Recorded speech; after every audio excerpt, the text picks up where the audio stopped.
ehtiyacı yoxdur. Belə bir söhbət atıb ortaya ki, güya ki o insan mənə kreslosunu, mikrofonunu nə bilim 1000 manata satıb mı, 2000 manata mı satıb?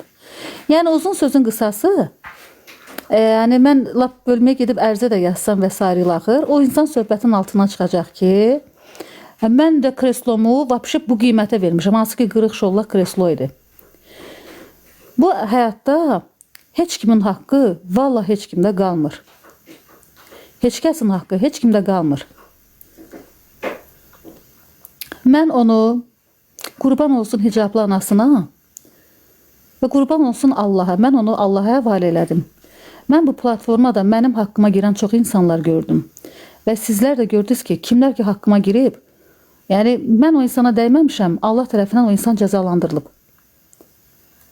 Mən də o nə bilim sən denən adını gedib sifarişlə məni söydürürlər, təhqir elətdirirlər ki, ay çıx filan kəsdən üzr istə. I am sorry. Elə paçda əlindəki corabına kimi mənim vaxtikən atdığım pulla almışdı da. Mən niyə kimləsə üzr istəməliyəm? I am sorry. Başa düşdünüz?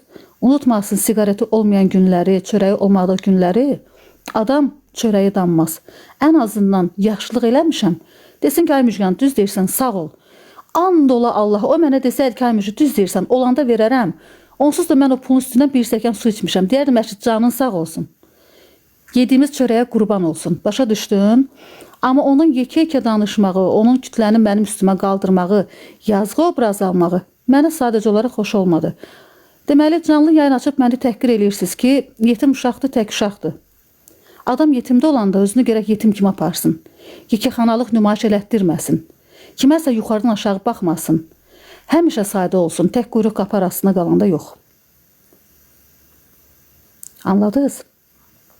Və mən burada üzr istənləsi hər hansı bir hərəkət etməmişəm. Ay məni burada şəklimi qoyub təhqir eləyən oğlan.